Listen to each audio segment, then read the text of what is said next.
என் அன்பு குழந்தையே, உன்னுடைய கஷ்டங்களுக்கெல்லாம் காரணமான ஒருவரை இந்த அப்பன் கண்டுபிடித்து விட்டேன். நீ அனுபவித்து கொண்டிருக்கும் கஷ்டங்களை எல்லாம் சரி செய்ய வேண்டும் என்றும் அதற்கான தீர்வினை கொடுக்க வேண்டும் என்றுதான் உன் அப்பன் உன் இல்லம் தேடி ஓடோடி வந்திருக்கிறேன். என் செல்லமே, உன்னுடைய கஷ்டங்கள் அனைத்தும் திரும்பி திரும்பி உன்னையே சுற்றி சுற்றி வந்து கொண்டிருக்கிறது அல்லவா? அதற்கு காரணம் நான் சொல்லக்கூடிய ஒருவர்தான். இவர் யார் என்ற உண்மையை நீ தெரிந்து கொண்டால் உன் வாழ்க்கையில் இனி கஷ்டம் என்பதே இருக்காது.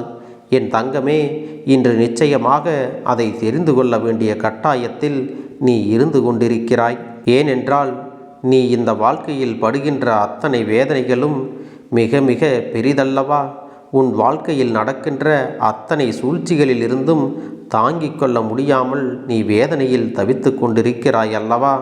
அதனால்தான் உன் அப்பன் இன்று அதனை நீ உணர்ந்தே தீர வேண்டும் என்ற காரணத்திற்காகத்தான் உன்னிடத்தில் ஒரு விஷயத்தை சொல்ல வேண்டும் என்று வந்திருக்கின்றேன்.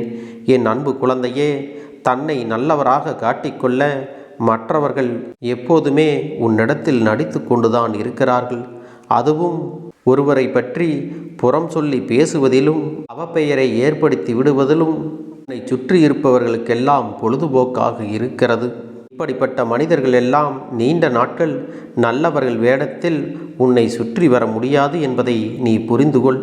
யாராக இருந்தாலும் உண்மை ஒரு நாள் வெளியில் வந்துதான் தீர வேண்டும் அல்லவா?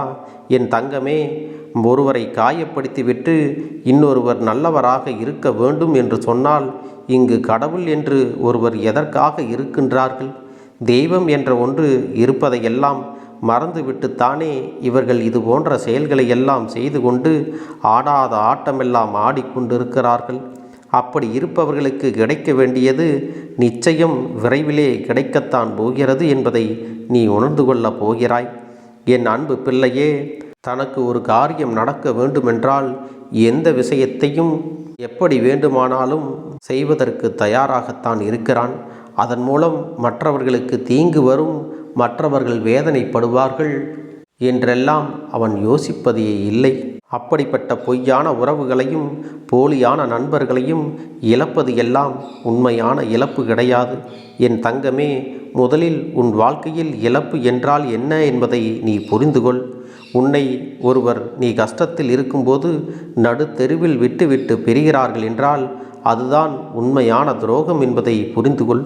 அவர்களிடத்தில் இருப்பது போலியான அன்பு என்பதையும் நீ புரிந்து கொள்ள வேண்டும்.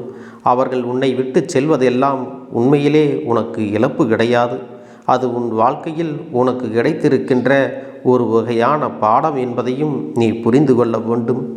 இன்று இருக்கக்கூடிய சூழ்நிலையில் இங்கு நிறைய பேர் இப்படிப்பட்ட துரோகங்களைத்தான் அதிகமாக செய்து விடுகிறார்கள். இவர்களுடைய உண்மையான குணம் என்னவென்பது தெரியாமல் தான் வாழ்க்கையில் பல சோதனைகளையும் துன்பங்களையும் அப்பாவிகள் எல்லாம் அனுபவித்து கொண்டிருக்கிறார்கள். ஆனால் உனக்கோ இவர்களை எல்லாம் அடையாளம் கண்டுகொள்வதற்கான எத்தனையோ வாய்ப்புகள் எல்லாம் நான் கொடுத்தேன். அத்தனை வாய்ப்புகளையும் நீ சரியாக பயன்படுத்தி கொள்ளாமல் இத்தனை காலமும் நீ துன்பங்களை அனுபவித்து வந்தாய். ஆனாலும் நீயாகவே இப்போது அவர்களை பற்றி தெரிந்து கொண்டாய் அல்லவா? என் தங்கமே, இந்த வாழ்க்கையில் சிலரை நமக்கு பிடிக்காது. இருந்தாலும் அவர்களை எல்லாம் விட்டு நாம் விலகிச் செல்ல முடியாது அல்லவா? காலத்தினுடைய கட்டாயம் நாம் அவர்களோடு தான் வாழ வேண்டும் என்று பின்னி பிணைத்திருக்கும் பொழுது உனக்குள் இருக்கின்ற அத்தனை வேதனைகளையும் வலிகளையும் சுமந்து கொண்டு சில நேரங்களில் என்ன செய்வதே என்று தெரியாமல் அங்கேயே நீ நின்று கொண்டிருப்பாய் அல்லவா? என் பிள்ளையே, எல்லோருக்கும் இந்த வாழ்க்கையானது விருப்பம் போல நடந்து முடிவது கிடையாது. உனக்கு பிடிக்காத ஒரு விஷயம்தான் எப்பொழுதும் உன்னோடு ஒட்டி கொண்டே இருக்கும். இதை சரியாக புரிந்து உன் வாழ்க்கையில் இவர்களையெல்லாம் நீ வென்று வர வேண்டும். என் தங்கமே, உன்னுடைய வாழ்க்கையில் யாரையுமே கஷ்டப்படுத்தி அதிலிருந்து கிடைக்கக்கூடிய சந்தோஷம் உனக்கு ஒரு நாளும் தேவை கிடையாது. அதேபோல நீ சந்தோஷப்பட வேண்டும் என்பதற்காக உனக்காக வேறு யாராவது கஷ்டப்படுகிறார்கள் என்றால் அதுவும் உனக்கு தேவை கிடையாது. ஏனென்றால் யாருடைய கஷ்டங்களும் துன்பங்களும் உனக்கு மன நிம்மதியை கொடுத்து விடாது. நீ எப்படி வாழ்கின்றாயோ அதுதான் உனக்கு மன நிம்மதியையும் ஆறுதலையும் கொடுக்கும் என்பதையும் நீ எப்பொழுதும் மறந்துவிடக்கூடாது. என் தங்க பிள்ளையே, இப்பொழுது உன்னுடைய மனம் படும் வேதனைகளுக்கெல்லாம் காரணமாக சில உறவுகள்தான் இருக்கிறார்கள் என்பது நிதர்சனமான உண்மையல்லவா? நிம்மதி என்பது எது தெரியுமா என் தங்கமே? நிரந்தரம் இல்லாமல் இருக்கின்ற சில விஷயங்களுக்காகவெல்லாம் நீ உன்னுடைய நிம்மதியை இழந்து நிற்கிறாய். அப்படியென்றால் அது உன்னுடைய தவறுதானே? யார் ஒருவர் நல்லவர்களாக இருக்கிறார்களோ அவர்களுக்கு எப்போதும் அடுத்தவர்களின் குறைகள் எல்லாம் பெரிதாக கண்களுக்கு தெரியாது. இன்னொருவரை குறை சொல்ல வேண்டும், இன்னொருவரை தாழ்த்தி பேச வேண்டும் என்று நினைப்பவர்களுக்குத்தான் ஒருவர் செய்யக்கூடிய நல்ல விஷயங்கள் கூட தவறுகளாக தெரியும். என் பிள்ளையே, ஒருவர் இன்னொருவரை குறை சொல்வதற்கு முன் சற்று சிந்திக்க வேண்டும். நம்மையும் மற்றவர்கள் இதுபோன்று தானே குறை சொல்வார்கள் என்று யோசித்து பார்க்க வேண்டும். என் அன்பு குழந்தையே, ஒரு பொருளை வாங்கும் பொழுது அது நம்முடைய தேவைக்காக நாம் வாங்குகிறோமா, இல்லை நம்முடைய ஆசைக்காக நாம் வாங்குகிறோமா என்ற தெளிவு எப்போதும் நம் இடத்தில் இருக்க வேண்டும். அந்த தெளிவு உன்னிடத்தில் இருந்துவிட்டால் வாழ்க்கையில் சேமிப்பு என்பது உன்னிடத்தில் தாராளமாக வந்துவிடும். ஒரே நொடியில் வாழ்க்கையின் உச்சிக்கு சென்று விட வேண்டும் என்று நினைப்பதுதான் இங்கு இருக்கும் பல பிரச்சனைகளுக்கெல்லாம் காரணமாக இருக்கிறது. என் அன்பு பிள்ளையே, வாழ்க்கையில் நம் கையில் இருப்பதை வைத்து நாம் அளவோடு செலவுகள் செய்ய பழக வேண்டும். உன் கையில் கொஞ்சம் பணம் இருக்கும்போது உனக்கு என்ன தேவையோ அதை மட்டுமே நீ வாங்க வேண்டும். அதை விட்டுவிட்டு மற்றவர்கள் என்ன வைத்திருக்கிறார்கள் அவர்களைப் போல எல்லாவற்றையும் செய்ய வேண்டும் என்று நீ நினைப்பாயானால் அடுத்த முறை அது உன் கையில் இருந்து செல்வத்தை மட்டுமல்ல, உன் அழகான நிம்மதியையும் அது எடுத்து சென்றுவிடும். பிறகு அதனை நீ மீண்டும் சேர்ப்பதற்கு படாத பாடுபட வேண்டும் என்பதை புரிந்துகொள். என் தங்கமே, உன்னுடைய கஷ்டத்திற்கு யார் காரணம் என்று சொல்கிறேன் என்று சொன்னேன் அல்லவா? என் செல்லமே, உன்னை யாருமே காயப்படுத்துவது இல்லை என்பதை முதலில் நீ புரிந்துகொள். தேவைக்கு அதிகமாக மற்றவர்களுக்கு நீ முக்கியத்துவம் கொடுத்து உன்னை நீயே காயப்படுத்தி கொள்கிறாய். உன்னுடைய காயங்களுக்கெல்லாம் நீதான் காரணமாகவும் இருக்கிறாய் என்றுதான் உன் அப்பன் நான் சொல்ல வருகிறேன். என் தங்கமே, நீ உன்னை காயப்படுத்தி கொண்டு மற்றவர்களையும் தேவையில்லாமல் காயப்படுத்துகிறாய். எதற்காக உன் அப்பன் இப்படி சொல்ல வருகிறேன் என்று உனக்கு புரிகிறதா? உன்னை சுற்றி இருப்பவர்கள் அவர்கள் சந்தோஷமாக இருப்பதற்கு, யாருடைய நிம்மதியையும் கெடுப்பதற்கு தயாராகத்தான் இருக்கிறார்கள். இப்படிப்பட்ட மனிதர்கள் உன்னை சுற்றி இருக்கும்போது மற்றவர்களை நினைத்து உன்னை நீயே கஷ்டப்படுத்தி கொள்கிறாய். நீ அவர்களுக்கு கொடுக்கின்ற ஒவ்வொரு முக்கியத்துவமும் உன்னை மேலும் மேலும் கஷ்டப்படுத்தத்தான் தூண்டுகிறது என்பதை மறந்து விடாதே. உன்னுடைய ஒவ்வொரு காயங்களுக்கு பின்னால் நீ அவர்களுக்கு கொடுத்த இடம்தான் காரணம் என்பதை முதலில் புரிந்துகொள். என் அன்பு பிள்ளையே, இந்த அப்பன் சொன்ன விஷயங்கள் எல்லாம் சரியாக இருக்கிறதா? உன்னுடைய கஷ்டங்களுக்கெல்லாம் காரணம் நீதான் என்பதை இப்பொழுதாவது புரிந்து கொண்டாயா?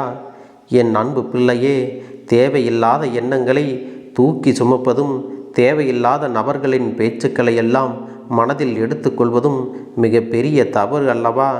என் பிள்ளையே, யார் வேண்டுமானாலும் என்ன வேண்டுமானாலும் செய்துவிட்டு போகட்டும். உன்னிடத்திலிருந்து அவர்களுக்கு யோசிக்க தெரியாது.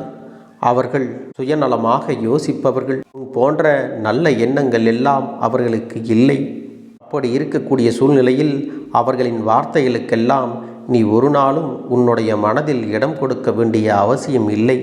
என் தங்கமே, நீ செய்து கொண்டிருக்கும் செயலை யாராவது ஒருவர் குறை சொல்லிக் கொண்டே இருக்கிறார்கள் என்றால் அது உனக்கு நல்லது செய்வதற்காக அல்ல, உன்னை வேண்டுமென்றே காயப்படுத்த வேண்டும் என்பதற்காகவும், தான் பெரியவர் என்று காட்டிக்கொள்வதற்காகவும், தன்னுடைய அதிகாரத்தை உன் மீது செலுத்துவதற்காகவும் தான் என்பதை நீ புரிந்துகொள். என் அன்பு பிள்ளையே, உன் மீது ஒருவருக்கு உண்மையாகவே நம்பிக்கையும் அன்பும் இருக்கிறது என்றால் அவர்கள் எப்போதும் உனக்கு உறுதுணையாகத்தான் நிற்பார்கள். உன்னுடைய வாழ்க்கையில் நீ முன்னேற்றத்தை கண்டுவிடக்கூடாது என்று நினைக்க மாட்டார்கள். அப்படி அவர்கள் நினைக்கிறார்கள் என்றால் வேண்டுமென்றே உனக்கு வேதனைகளையும் சோதனைகளையும் கொடுத்து கொண்டுதான் இருப்பார்கள் என்பதை நீ புரிந்து கொண்டால் போதும்.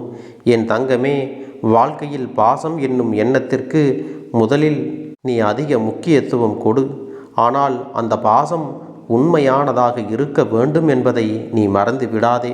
நீ அப்படி போலியான பாசங்களுக்கெல்லாம் உன்னிடத்தில் அதிக முக்கியத்துவம் கொடுத்தால் ஒரு காலகட்டத்தில் உன் வாழ்க்கையையும் உன்னையும் சேர்த்து இழந்து விடுவாய். இந்த அனுபவம் இதற்கு முன்பு உன் வாழ்க்கையில் கிடைத்திருக்க வேண்டும். அப்படி உனக்கு இந்த அனுபவம் கிடைக்கவில்லை என்றால் இனிமேலாவது இது போன்ற விஷயங்களில் நீ சற்று கவனமாக இருக்க வேண்டும். உன்னுடைய ஆரோக்கியம் நன்றாக இருந்தால்தான் உன்னால் எல்லா விஷயங்களையும் சாதிக்க முடியும் என்பதை புரிந்துகொள். எத்தனை முறை இந்த வாழ்க்கையில் நீ ஏமாற்றப்பட்டாலும் சரி, ஒருபோதும் அடுத்தவரை ஏமாற்றுவதற்கு நீ கற்றுக்கொள்ளாதே. அவர்கள் செய்த தீவினைகளுக்கு அதற்கான பலனை அவர்கள் நிச்சயம் அனுபவிக்கத்தான் போவார்கள். நேர்மைக்கு என்றுமே மரணம் கிடையாது என்பதை புரிந்துகொள். இதையெல்லாம் நீ சரியாக உணர்ந்தால் போதும். என் அன்பு குழந்தையே, கருப்பண்ணசாமியின் ஆசிர்வாதங்களும் அன்பும் துணையும் என்றென்றைக்கும் உனக்கு முழுமையாக கிடைத்து கொண்டே இருக்கும்.